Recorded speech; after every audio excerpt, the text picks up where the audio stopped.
Assalamualaikum warahmatullahi wabarakatuh. Nubis.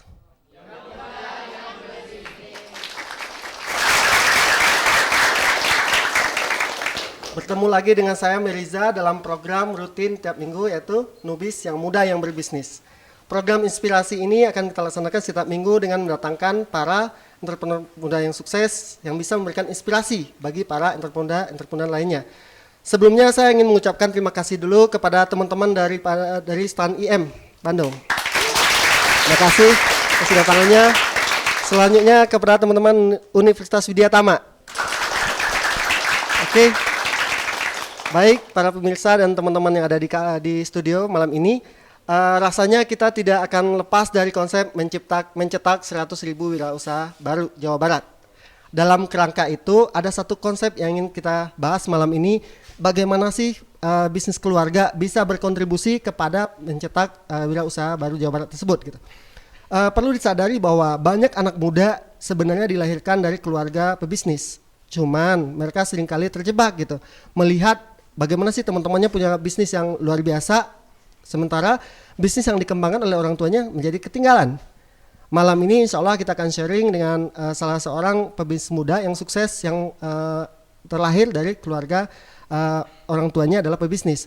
Namun demikian ada beberapa hal poin yang ingin saya bahas dulu. Semoga ini bisa jadi inspirasi buat kita dalam memahami pentingnya keluarga dalam membangun bisnis tersebut. Temanya adalah family business dan entrepreneur sukses gitu.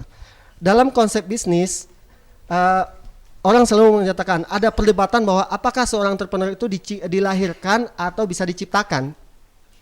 Dalam konsep ini kita mencoba untuk bagaimana sih seorang entrepreneur itu dilahirkan gitu. Seringkali orang melihat bahwa kenapa sih perusahaan keluarga itu tidak berkembang gitu. Di negara maju percaya apa tidak? Contoh di Amerika kurang lebih 90% dari 15 juta perusahaan itu merupakan family business.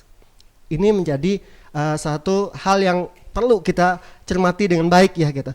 Dan sepertiga dari 500 perusahaan yang masuk dalam majalah Fortune itu merupakan perusahaan-perusahaan yang berbasis family business. Ini jadi pertimbangan. Kemudian hati-hati, seringkali orang terjebak dengan namanya mitos ya. Pernah dengar mitos nggak? Nah ya gitu, generasi pertama membangun ya, generasi pertama membangun, kemudian generasi kedua itu lebih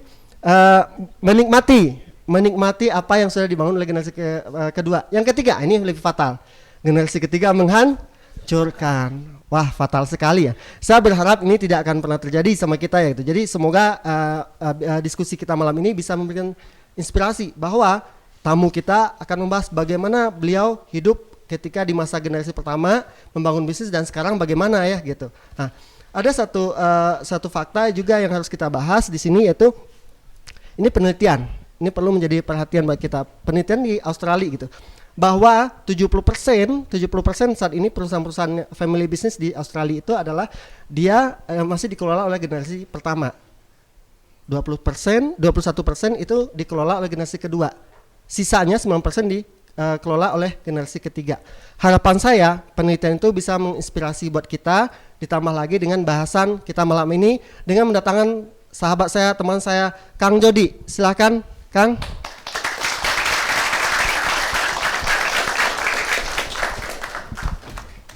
Terima kasih Kak atas kedatangannya.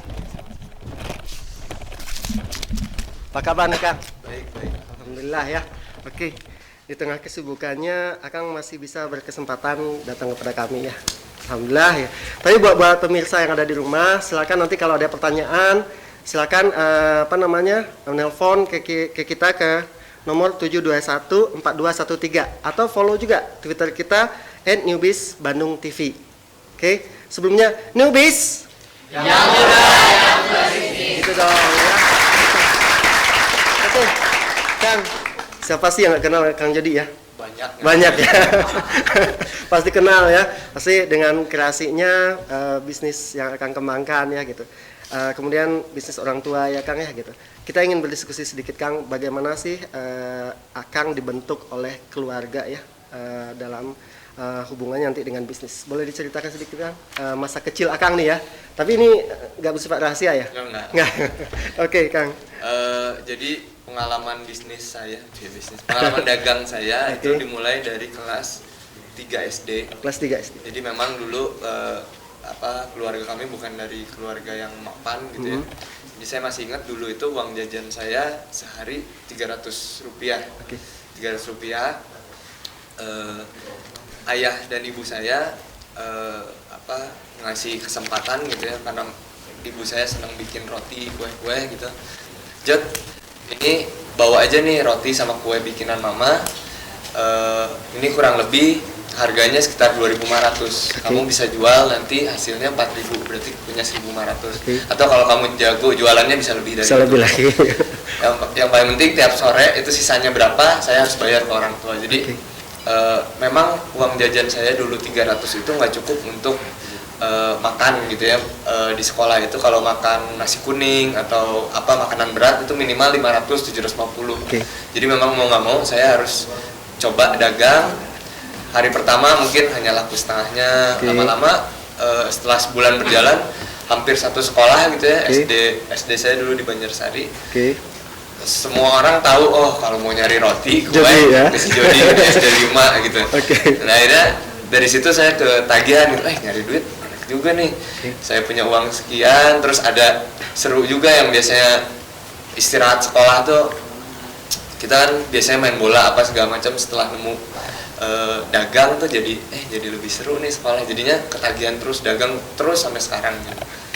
Jadi dari kelas 3 SD ya Kang ya? Kelas 3 SD. Kang, kira-kira apa nggak enaknya Kang?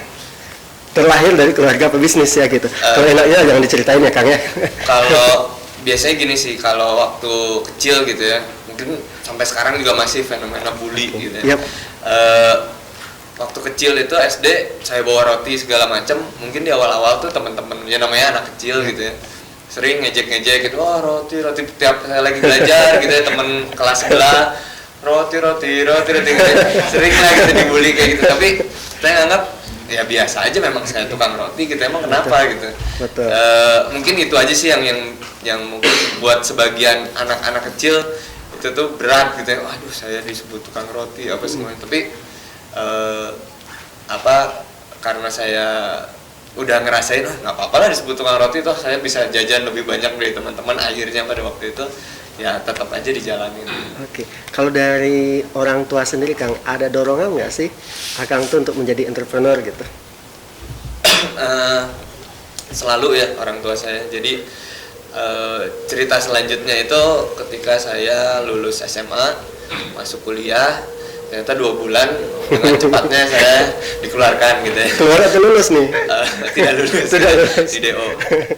Jadi waktu itu memang dorongan dari orang tua, mereka ngeberhentiin ngasih saya uang jajan gitu. Tapi ngasih umpan dan pancingannya untuk ngelola salah satu aset mereka untuk dijadikan sesuatu gitu. Akhirnya waktu itu tahun 2004 saya bikin bober dari aset nganggur itu.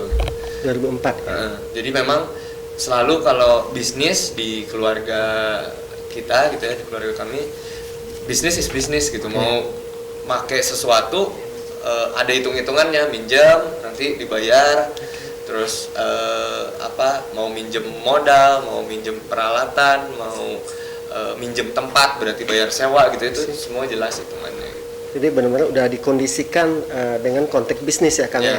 Kang, ada mitos satu Kang, bahwa tadi kita sebutkan generasi pertama membangun, ya. Generasi kedua tadi apa? Menikmati. Generasi ketiga, ini yang enak nih Kang. Sekarang Kang jadi generasi keberapa nih? Kedua ya. Gimana menurut Akang mitos tersebut? Rasanya sih memang banyak ya kejadian. Tidak hanya nggak usah nunggu lama sampai generasi ketiga, banyak juga generasi kedua yang langsung menghancurkan. Mungkin kita harus ngambil pelajaran dari kasus-kasus tersebut gitu. Jangan sampai kita mendidik anak kita ya disuapin terus gitu, karena biasa enak dari kecil gitu ya, kita katakanlah orang tuanya punya kelebihan harta gitu, pengen sayang ke anaknya tapi caranya salah, terlalu sayang jadinya manja gitu. Mungkin saya pengen anak saya kelak ke depannya, bahkan udah mulai dari sekarang gitu ya, setiap Sabtu biasanya saya bawa ke pabrik gitu ya, ke tempat kue, dia belajar bikin kue walaupun umurnya baru 2,5 tahun gitu. Yang penting senang dulu nih kue tuh tempat kamu makan tuh dari kue ini gitu. Jadi mudah-mudahan sih nggak sampai terjadi mitos sesat gitu. Oke, luar biasa ya. Applause. Oke, buat pemirsa maupun apa namanya teman-teman yang ada di studio, rasanya ada yang lewat dulu ya, iklan-iklan yang harus lewat. Tapi setelah itu kita akan lanjutkan diskusi kita ini. Newbies. Yang berbisnis.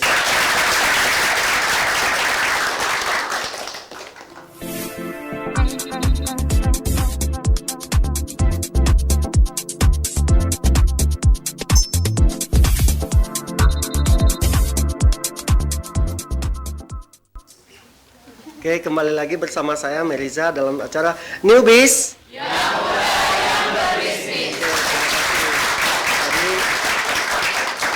Tadi kita sudah mendapatkan cerita dari Kang Jody bagaimana beliau dari sejak kelas 3 SD ya sudah diajarkan dalam tanda kutip oleh orang tua yang sebenarnya itu adalah ilmu kepepet ya Kang ya, ilmu kepepet yang cuma dikasih uang jajan Rp300 ini nggak cukup, kemudian dikasih kesempatan jualkan. Oke.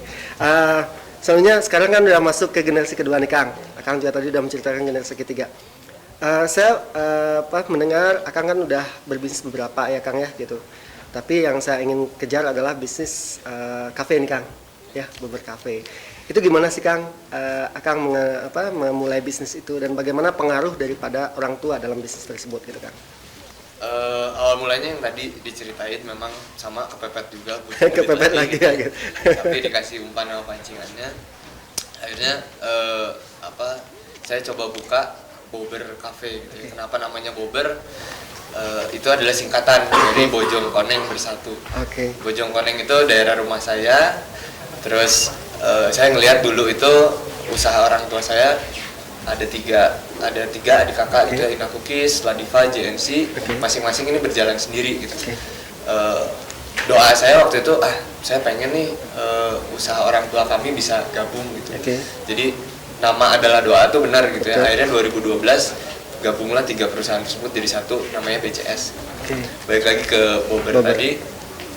Saya mulai Bober itu memang hanya iseng-iseng gitu ya. Karena waktu dulu di DO dari kampus tuh gara-gara nggak pernah masuk. Tapi jangan disebutin kampusnya ya.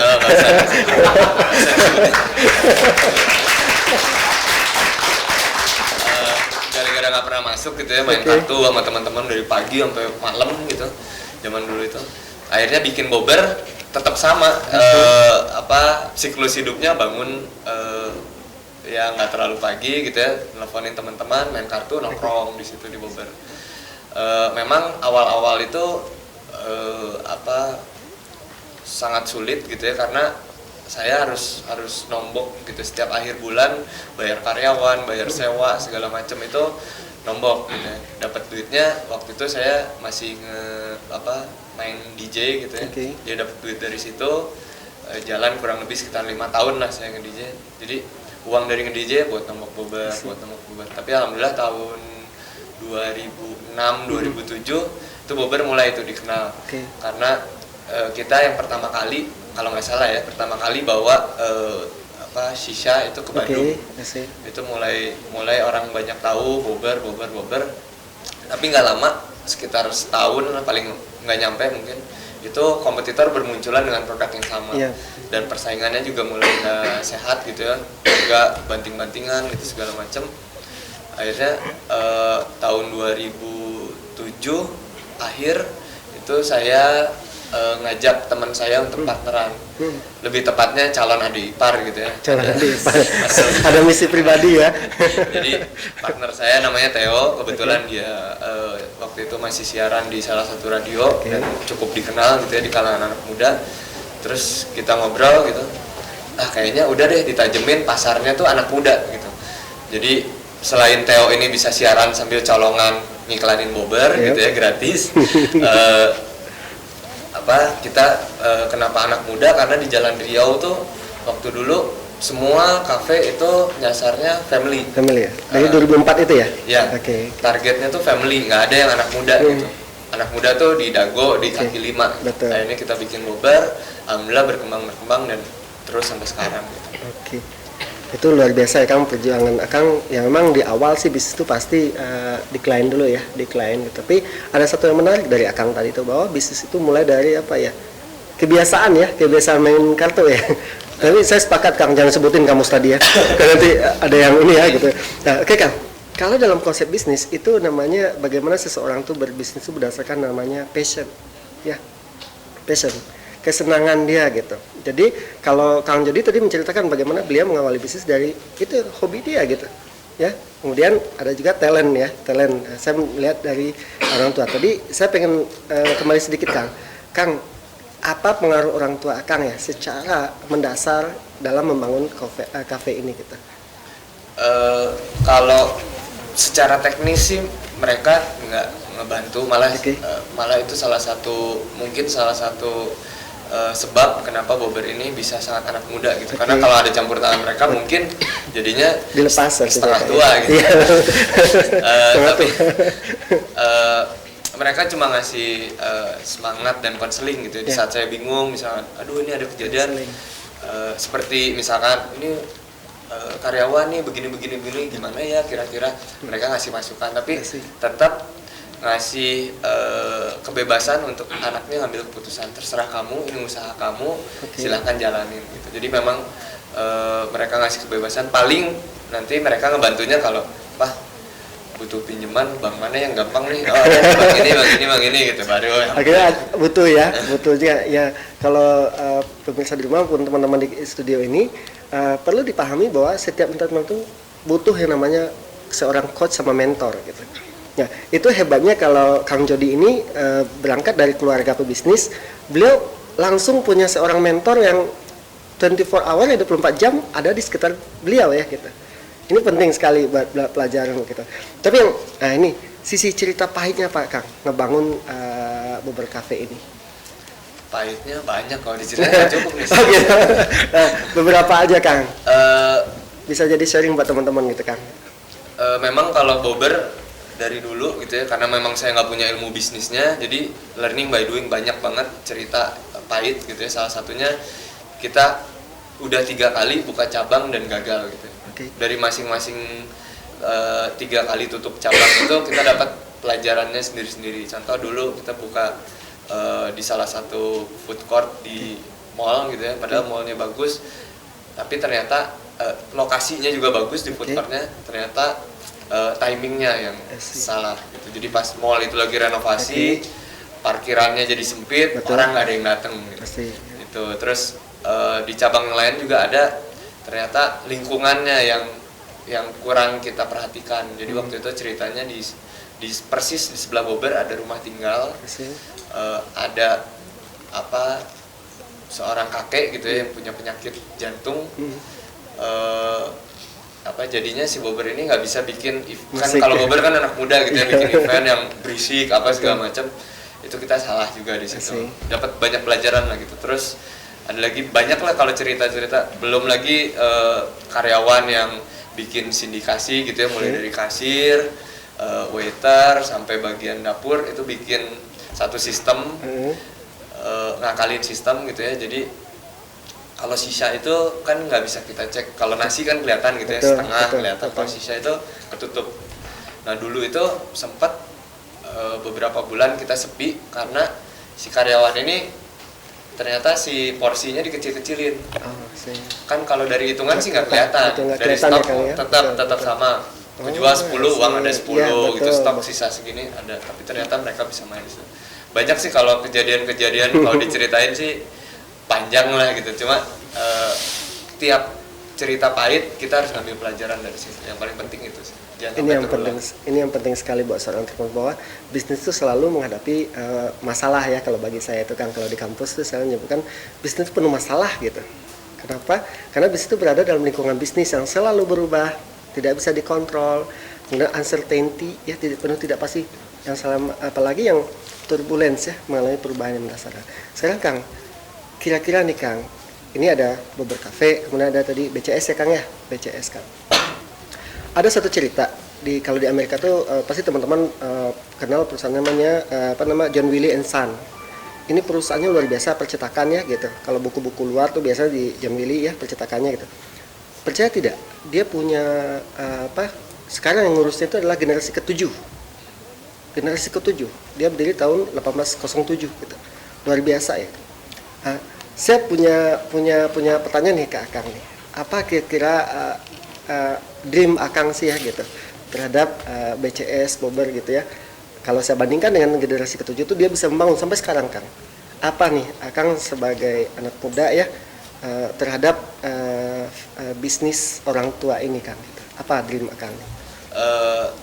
Yang pasti sih saya pengen ngebebasin anak-anak nantinya gitu ya, generasi berikutnya di keluarga kita. Apa kesenangan mereka, apa hobi mereka, ataupun pilihan pekerjaan mereka gitu ya. Terserah mereka. Artinya, tapi pengennya tetap jadi pengusaha. Yeah, okay. Artinya berarti pengennya semua bidang itu ada. Jadi begitu anaknya senang musik, oh ada perusahaan rekaman kita punya. Gitu senang restoran, oh ada ini. Tapi dalam kerangka holdingnya ya? Ya tetap. Oke, induk perusahaannya gitu. Kemudian kalau orang tua sendiri, Kang, apa harapannya terhadap Akang? Kalau orang tua mungkin BCS ini ke depan ya gitu. Kalau tadi kan Akang terkesan sangat lepas ya gitu. Kalau BCS mungkin kita visi kita tuh pengen jadi leader di industri kue kering. Kenapa kue kering? Kalau industri makanan udah banyak lah orang visi kesana. Kalau kue kering rasanya sangat visible untuk kita gitu karena memang kita sudah lama bergerak di kue kering. Mungkin mimpinya itu dan misinya dalam waktu dekat kita pengen bikin standar toko di seluruh Indonesia karena untuk menghadapi AEC begitu kompetitor datang dari ASEAN gitu ya melihat kue kering tuh BCS gitu. Jadi dipersepsikan selalu BCS ya, Kang ya. Oke, sangat menarik sekali, aplaus dulu buat Kang Jody ya gitu, Pak. Bagaimana dia mensinergikan antara Bobber Cafe dengan BCS. Namun demikian diskusi kita semakin panas dan ada mulai ya SMS atau telepon, silakan. Tapi nanti kita hold dulu. Kita akan lihat dulu beberapa iklan yang mau lewat berikut ini. Newbies yang muda yang berbisnis.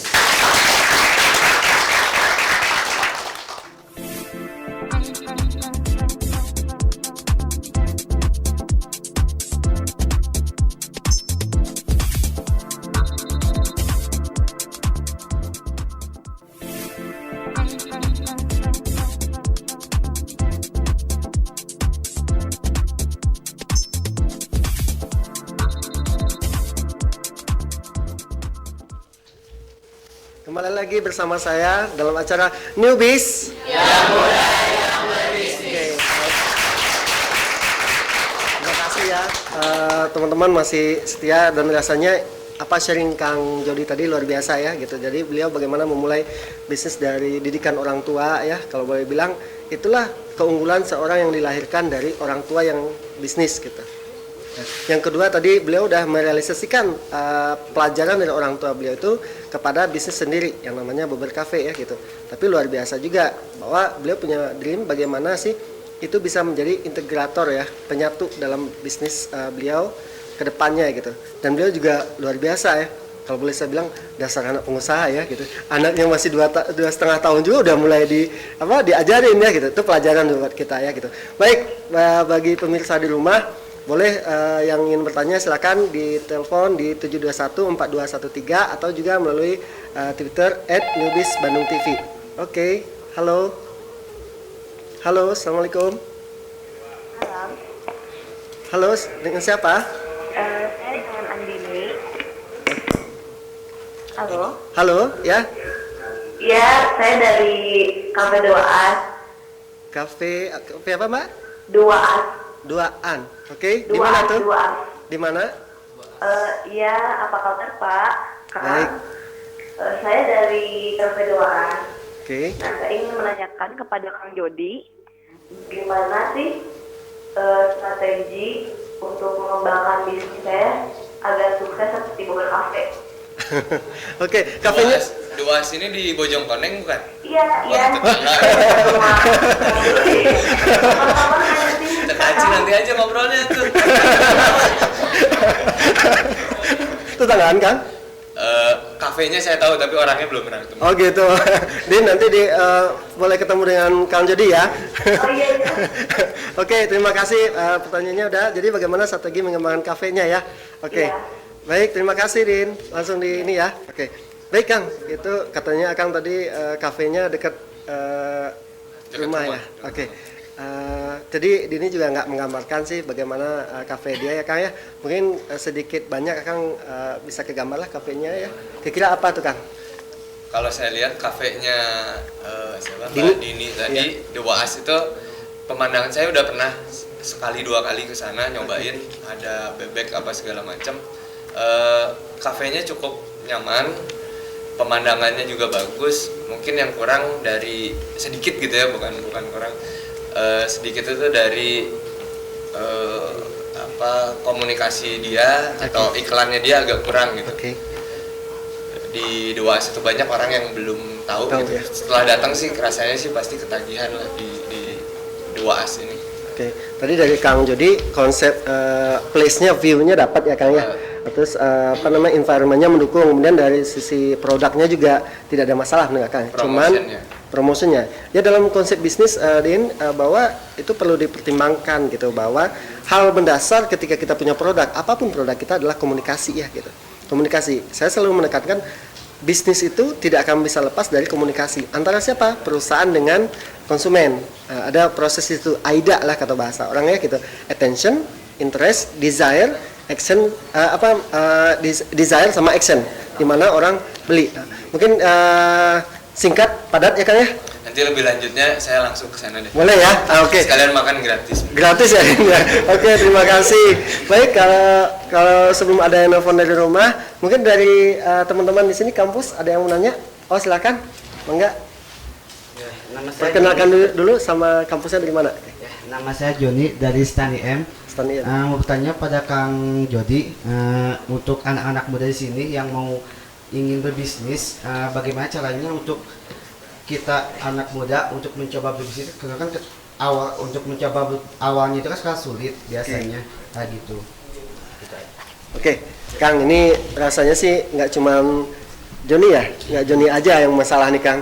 Di kampus juga saya menghadapi hal yang sama ya, banyak nanya gitu. Sekarang kalau jawaban saya udah ada, tapi kalau jawaban seorang praktisi gimana nih? Kalau pasti akan beda dengan agak sedikit berbeda dengan Pak Meriza gitu. Yeah. Kalau saya simpel aja, teman-teman yang mau usaha cuma butuh 4 skill gitu ya. 4. Okay. Modal itu nanti bisa ngikutin modal. Skill yang pertama itu butuh ikro, baca.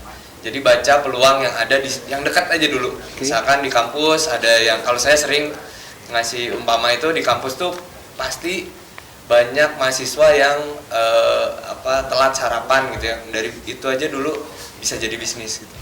Yang kedua kan masalah ngejalaninnya, habis baca peluangnya ada, ngaca. Lihat dulu, kalau bikin bisnis sarapan tadi, lihat orang terdekat, oh mama saya bisa nggak ya bikinin roti atau nasi kuning, atau ada nggak tetangga atau apalah tukang serabi di sekitar kita yang bisa kita bawa ke kampus. Habis gitu tetap bikin perencanaannya mau seperti apa, marketing mixnya mungkin dibikin simpel aja, nggak usah terlalu ribet gitu ya. Harganya, segmennya, targetnya siapa, harganya yang cocok berapa, rasanya yang seperti apa gitu ya. Terus yang terakhir, jangan malu untuk tanya. Jadi baca, ngaca, rencana sama nanya. Nanya itu nggak hanya ke konsumen, biasanya kita tuh nanya tuh pasti ke konsumen, tapi masih banyak stakeholder yang lain, misalkan supplier kita, karyawan kita, lingkungan sekitar kita yang tidak berhubungan langsung, misalkan tetangga kita, dengan saya bisnis ini ada kekurangannya nggak atau merasa terganggu nggak gitu ya. Jadi sehingga nantinya bisnis kita itu membawa berkah gitu ya, membawa kesejahteraan buat orang banyak. Jadi kalau ada sesuatu dengan bisnis kita, orang-orang akan ngebantuin kalau kita rajin untuk tanya gitu ya, ngobrol dengan orang sekitar. Luar Mungkin 4 biasa. skill itu aja yang Luar biasa ya. Oke. Itu jawaban praktisi. Kalau saya di GIMB Entrepreneur School, kita selalu mengajarkan bagaimana bisnis itu berdasarkan 5 hal. 1, talent. Berdasarkan talent, Kang. Potensi diri kita apa gitu. Kalau Kang tadi ngaca ya Kang ya. Ngaca kalau bahasa. Kemudian passion. Ya, talent itu dari potensi diri sama passion. Yang kedua, saya mengacu pada konsep Kang Jody adalah ikro, bahwa berbisnis memang harus pakai knowledge gitu, pakai pengetahuan. Yang ketiga punya skill, keterampilan. Yang keempat attitude, kita harus punya sikap yang benar dalam bisnis gitu. Yang terakhir moral. Moral itu apa sih? Satu, kita harus yakin dengan bisnis yang kita pilih gitu. Jadi buat anak muda harus bikin bisnis itu yakin gitu. Yang kedua disiplin. Yang ketiga adalah antusias. Oke, terima kasih Kang Jody. Saya cukup aja dulu ya. Oke, dari sebelah kanan ada yang mau nanya? Oke, silakan. Langsung aja. Saya nanya, oke, langsung aja. Oke, berdiri, silakan. Berdiri. Saya Firmansyah dari Universitas Widya Tama. Oke. Saya mau tanya nih ke Kang Jody ya. Kang Jody, bagaimana sih membagi profit atau keuntungan dalam bisnis yang dikembangkan oleh keluarga? Membagi keuntungan ke siapa? Di dalam lingkungan keluarga Kang. Oke. Oke, itu aja. Oke, terima kasih. Biasanya kan gini Kang, dalam keluarga tuh beberapa boleh dibilang dalam tanda kutip shareholder ya Kang ya gitu. Ini dengan asumsi tadi teman kita dari Widya Tama menanyakan gimana nih Kang pembagiannya seperti apa gitu. Kalau di Bobber sendiri kita boleh dibilang hampir dibagi rata gitu ya. Jadi ada sahamnya itu ada ayah saya, ada saya, Theo, adik saya dan istri saya gitu. Jadi itu besarannya mirip-mirip, ada yang 20%, 17,5%. Itu sih berdasarkan kesepakatan aja. Terus kalau di BCS sendiri karena ini gabungan merger dari 3 perusahaan, itu dilihat masing-masing asetnya berapa dan potensinya berapa. Nanti akan muncul besaran sahamnya, misalkan dari JNC sekian, dari Napukis sekian, dari Ladiva sekian. Semua berdasarkan obrolan gitu ya. Yang penting sih kesepakatan. Yang penting semuanya puas, nggak ada yang merasa dirugikan gitu, dan fair. Inilah kata kunci buat seorang pebisnis, bahwa business is business itu yang diajarin sama Kang Jody kalau saya tangkap tadi gitu. Meskipun mereka adalah keluarga, tapi konsep bisnis tetap dipertahankan ya. Apa itu? Kejelasan di awal. Kejelasan di awal. Seringkali yang bikin bisnis itu hancur adalah karena orang itu tidak memastikan dulu hak dan kewajibannya di awal gitu. Ya banyak yang mengalami kebangkrutan di situ. Tapi luar biasa ya gitu. Saya lihat ini kunci sukses Kang Jody di bisnis keluarga beliau.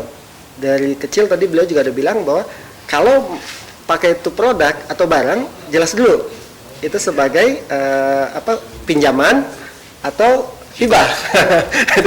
Tapi banyaknya menganggap sebagai hibah. Oke, semakin seru ya diskusi kita malam ini. Tapi kita harus lihat dulu ada beberapa hal yang ingin lewat berikut ini. Oke, newbies. Yang muda yang berbisnis.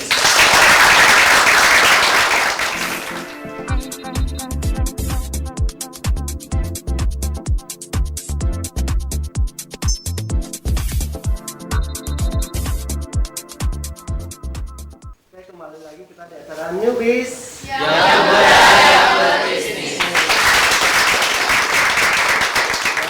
Tidak terasa kita sampai pada sesi terakhir ya gitu, bahwa tadi Kang Jody sudah menjelaskan bagaimana beliau mengembangkan bisnis, diajarin sama keluarga, hingga pada akhirnya beliau berani membangun bisnis mereka sendiri ya. Ini pelajaran berharga buat kita gitu. Ya, pelajaran berharga buat kita sebagai anak muda. Bisnis itu banyak sekali potensi yang ada dari keluarga. Nah, nih Kang Jody, kira-kira apa nih pesan dari Kang Jody kepada anak muda dalam bisnis? Kan selama ini yang saya lihat mereka ingin berbisnis Kang, ya. Sebenarnya mereka punya keluarga yang notabene bisnis itu harapan orang tua mereka rata-rata adalah ada pelanjut kan gitu. Cuman karena mereka ikut teman, malu dengan bisnis yang dibangun oleh keluarga gitu. Akhirnya memilih yang baru. Padahal itu belum bisa menjanjikan ya. Nah, kira-kira mohon sharing dari Akang, masukan dari Akang kepada anak-anak muda ini Kang. Buat teman-teman gitu ya yang mau coba mulai bisnis, memang tadi benar kata Pak Meriza, lingkungan itu berperan penting untuk kondisi kita gitu ya, baik itu bisnis maupun perilaku kita. Tapi yang lebih penting lagi adalah gimana kita menyikapi lingkungan tersebut. Jadi walaupun katakanlah lingkungan tidak mendukung dalam dunia bisnis, karena saya juga sempat ngalamin ketika saya melakukan sesuatu gitu ya, banyak teman yang, tapi gimana cara kita ngerespon hal tersebut yang asalnya bikin kita ngedrop, ini dirubah jadi motivasi. Oke, saya bisa buktiin ke teman saya tersebut, ke lingkungan sekitar bahwa omongan mereka itu salah gitu. Jadi tetap balik lagi, yang paling penting adalah dari dalam diri kita menyikapi hal-hal negatif tersebut. Mungkin itu aja buat teman-teman. Tetap semangat, jangan putus asa, apalagi kalau cuma sekedar omongan-omongan yang miring gitu ya. Jadiin motivasi aja untuk kita. Semoga dalam waktu dekat bisnis kita bisa membuktikan bahwa omongan mereka itu salah. Oke. Terus dulu buat lanjut dulu. Jadi buat pemirsa di rumah ya, buat pemirsa di rumah maupun di studio, jelas pelajaran malam ini gitu bahwa bisnis yang dibangun oleh orang tua itu adalah potensi yang luar biasa buat kita menjadi pebisnis sukses gitu. Jangan abaikan kondisi itu gitu. Banyak pelajaran yang bisa kita ambil gitu. Salah satunya lah bagaimana pengalaman orang tua kita itu adalah mentor yang gratis dalam tanda kutip buat kita itu sebagai pebisnis gitu.